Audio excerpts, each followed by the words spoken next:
What's up, everyone? It's Dakota, and today we're going to be going back to the Pioneer format. I believe 2 weeks ago now, at this point, we went over and kind of went over the Winota deck, which arguably is probably one of the best decks in the Pioneer format because a lot of the times you can just play a Winota on like turn 3, turn 4, and just kind of put a bunch of like creatures and power into play that some of these other decks really can't keep up with if they don't have an immediate answer to Winota. So this week we're going to be looking at the other, like the flip side of that coin, which is the mono green ramp deck, which just tries to go way bigger than your opponent rather than trying to go kind of slightly bigger and wider than what most players are doing. So let's jump right into the deck. Starting with like the creatures and stuff, it's pretty self-explanatory because like with a deck like mono green ramp where you want cards like Nykthos that want you to have devotion to a certain color, which means having these green mana symbols in this case. So cards like Old Growth Troll, Cavalier Thorns, giving you 3 green mana to obviously count towards your devotion to green. Elvish Mystic and Llanowar Elves kind of getting to pull double duty, along with Sylvan Caryatid as well. These creatures obviously tap to add green mana, Sylvan Caryatid tapping to add any color of mana, which really isn't relevant unless you're casting like the opposite side of Pestilent Cauldron. But regardless of that, like these creatures all tap to add mana to your mana pool and also add the ever important green mana symbol to your devotion to make Nykthos's better. On top of all that, you can play like Old Growth Troll on like turn 2.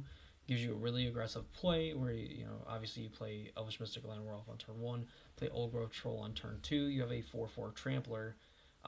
Really, that can just beat down your opponent really quickly if they don't have an answer to it. And even when they do, Old Growth Troll gets to go back on a land, and then you can sacrifice the land to make a tapped 4/4 Troll. Also, the land taps for double green. So, in a way, if they kill Old Growth Troll, you still get to keep the devotion uh, to green.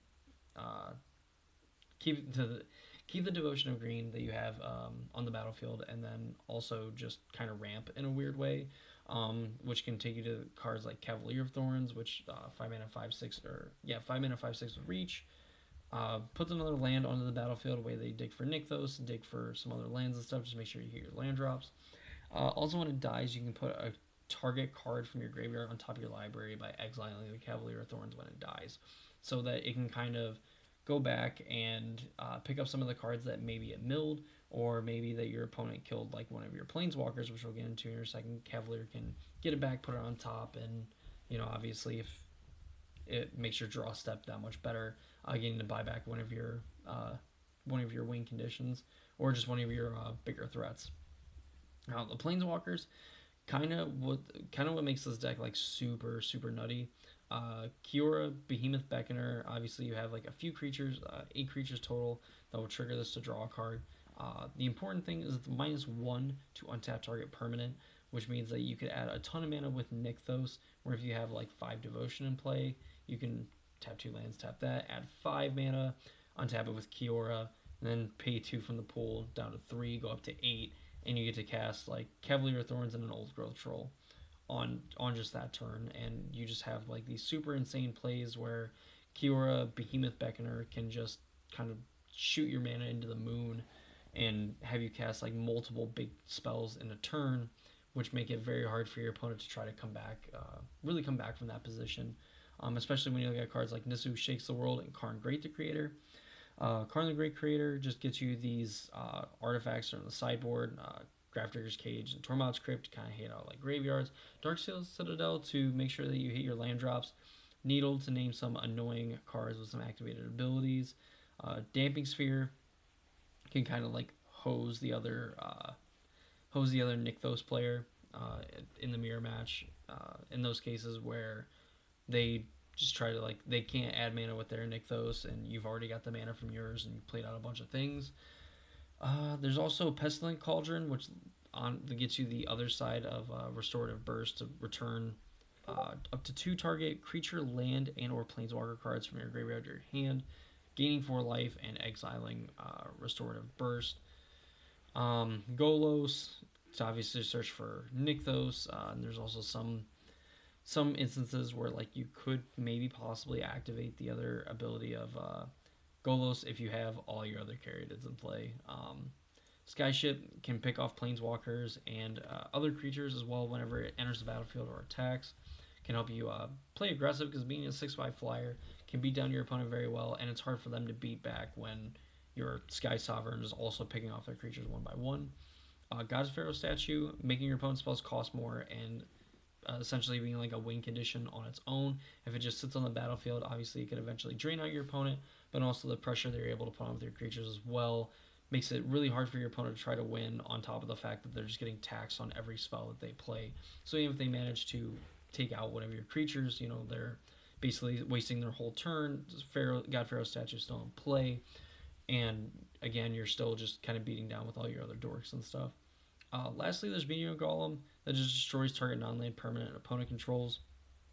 Just kind of like a catch-all answer to just about any annoying permanent that you could possibly play against that isn't named Nykthos or even Lotus Field, if you were able to actually hit Lotus Field.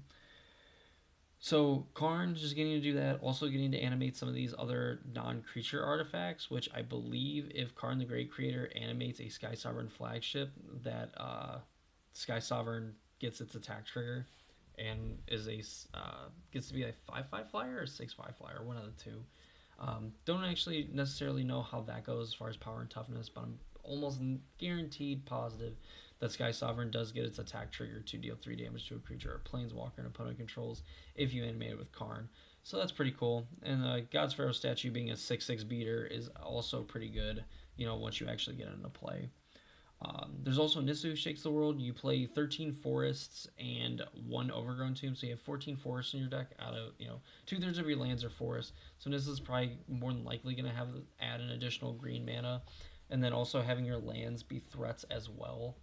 On top of obviously the ultimate, which really is kind of like a whatever thing that like you can do with Nissa. The big thing is the fact that it adds additional mana when forests are tapped for mana, and turns those lands into 3/3s that eventually just pressure your opponent and can really push them out of the game and make it super hard if Nissa makes it super hard for them to win if Nissa's already made 2 or 3 lands into 3/3s and they finally are able to actually deal with the Nissa. The rest of the cards, Storm the Festival. You look at the top 5, you put 2 permanent cards with mana value 5 or less from among them onto the battlefield. The rest go on the bottom, and you can flash it back. So these can obviously find just every card that is in our deck. Since it specifically says 2 permanent cards, you could end up with like a land plus a Nissa who shakes the world. Putting those into play, or like a Karn the Great Creator and an Elvish Mystic. Some combination, obviously, of mana value 5 or less permanents that you put on the battlefield. Honestly, I think probably one of the biggest hits with it is probably like Cavalier Thorns and like a land, or Nissa who shakes the world on a land. Obviously, because you just get so much value just from those cards entering the battlefield and stuff like that. The last 8 cards that are in the main deck, Othanissa, Wolfwillow Haven. So Othanissa lets you look at the top 3. You can reveal a creature, land, or planeswalker, which is basically all of our deck minus the Storm the Festivals and Wolfwillow Haven.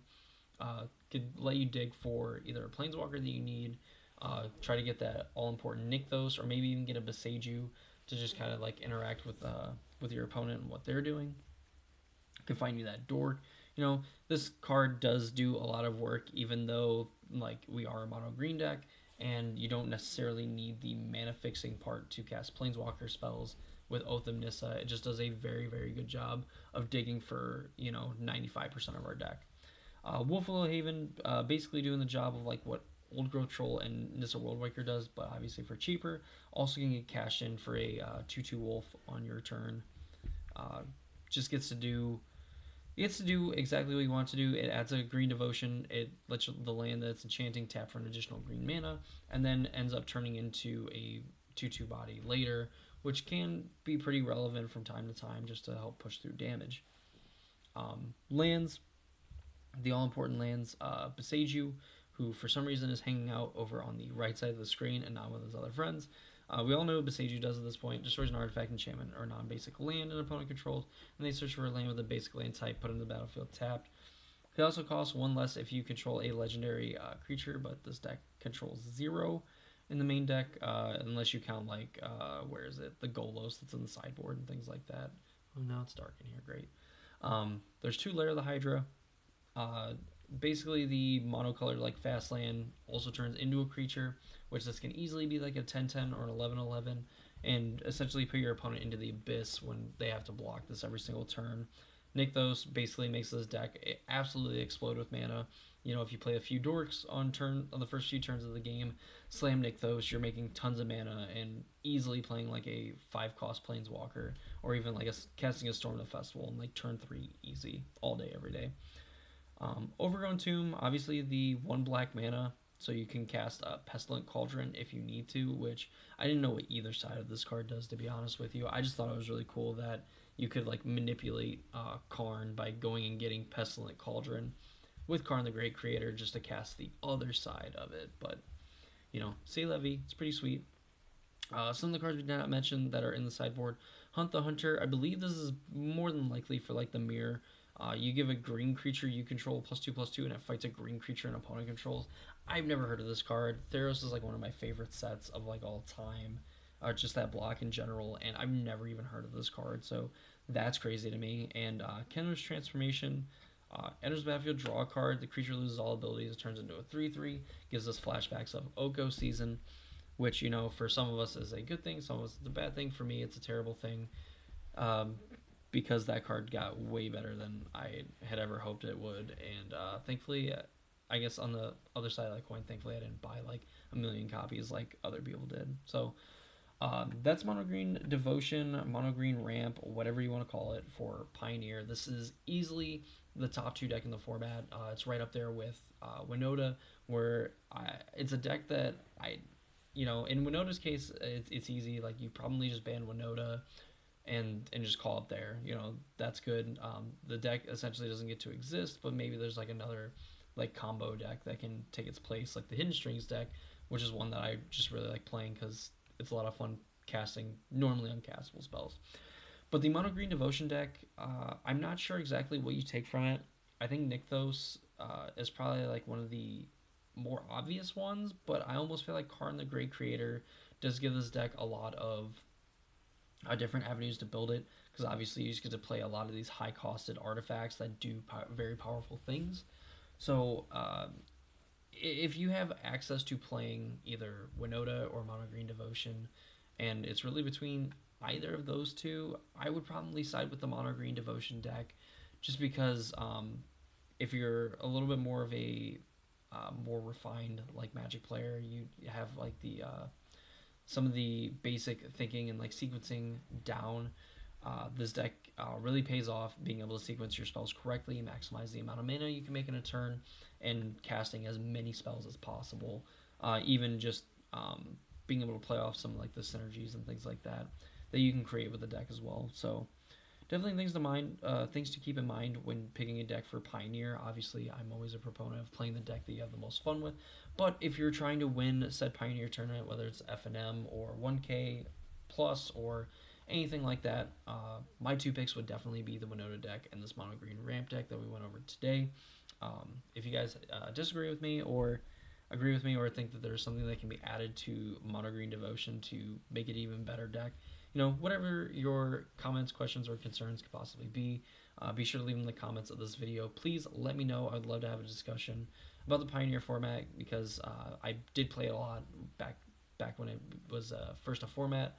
And COVID kind of happened, and I kind of dropped off from it because there really wasn't much support really for it going on. But now seeing that it's probably like right up there with Modern as like one of the most popular formats, Eternal formats to be playing right now, it's definitely something that I want to have more discussions about and obviously get better so I can put out better content and hopefully be able to teach people some very, very cool things about this sweet game that we all play. So thank you for watching. If you guys enjoyed this video, please check out the last video that I posted, actually going over Modern Humans.